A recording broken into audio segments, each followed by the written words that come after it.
Good evening and welcome to the Chief, Jason Dunstall, 1,242 goals for the Hawthorn Football Club, four-time Premiership superstar. Good to be with you, Chief. Good evening to you, Duke, and it is just a thrill for all of us. We're just starting to... We had a vague recollection of what your face looked like, Duke, but to have you back in town is magnificent. A little mid-season break, and I thought about you all the way along there, Chief, while I was away. Hey, a lot happened while I was away, because the man I'm about to introduce now, the purple-headed warrior, Damien Barrett, was elevated. Don't call him that. Call him by his correct title.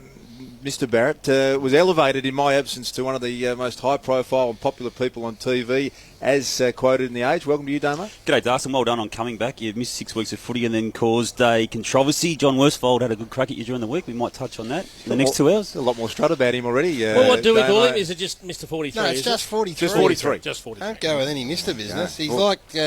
It's like Tiger. You just call him 43 and people know who you're talking about. That's the voice of the lone wolf, Gary Lyon, I didn't miss you at all, All-Australian. In fact, you weren't missed last Friday night in Sydney, where the host just took it to another level. So you've got some work to do, son. It's just a reasonable performance from what I can gather from Swatter. He needs to sharpen his act up a little bit. He's talking about he's talking about himself. Oh, was it you? Pumping himself up. Talking about the first hour, Dexter. The Foss is here. Great to be with you, Sam, the 300-game legend from the Geelong Football Club. 30 years is the biggest name in media as well. Welcome to you, Sam. Thank you, Lucas, and the Chieftain and Gazman and Viscount Barrett. Nice to have you here. I want to just... I don't usually, if I could... You're going to editorialise off the top? No. Oh.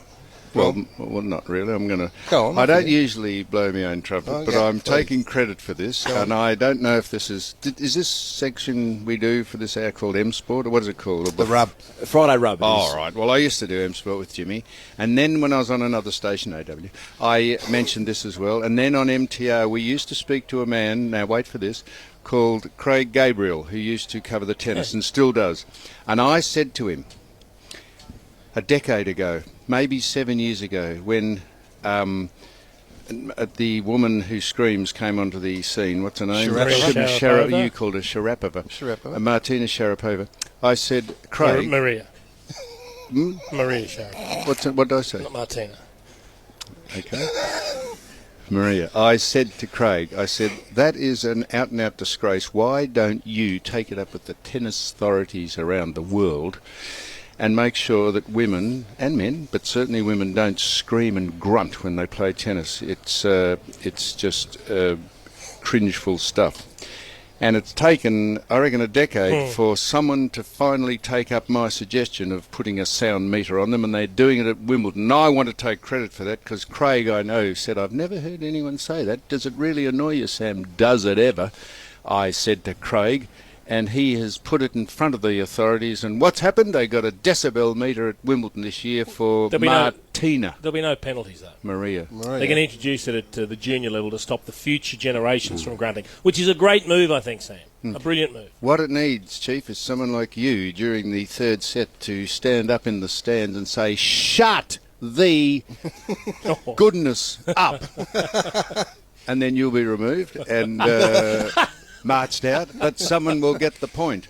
Very well done to you, Foss, ahead of Thank your you. time. I'm taking credit for that, and having trucks, not driving the right-hand lane down to Geelong. Two significant changes to modern-day life that the Forzolator's been responsible for. So I'm taking credit for that. So I'm sorry, it's not football, but if it's sport, it's sport. I think tweet us for something else that you any sort of campaign you want Sam to take up on your behalf. Yeah. Let us know, and I'll put it to the great man, because he's a man of great influence, Duke.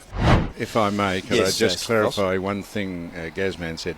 Are you sheeting the blame home to Mr. Cordy for someone's kneecap going out 3 times, are you? I'm sheeting the blame. If he's in charge of High performance. it's his responsibility to oversee the medical for department. kneecaps to remain in place. Well, then, if it happens for the third time, you're asking the question, aren't you, of the man in charge of your physical conditioning? How can that happen 3 times, Justin? That's what I'll be asking. I see. So would you? Well, surely he's had complete medical clearance each time he's come back. I mean, sometimes it's just the physiological makeup of the person involved. Okay. Yeah, the kneecaps are us. Just get a whole bunch of it. They're going to keep popping out. It might be like shoulders that keep go popping and get out. it done and operated on. Well, that's Fixed. the issue. Maybe they said, look, Well, we're going to that's give the it one. point, isn't it? Well, you raise your voice at me, Chiefy. Didn't raise my voice at Yes, all. you did. You looked at me with that big brow, and I thought, hang on, he's going to get angry. The big walk. Girls, please.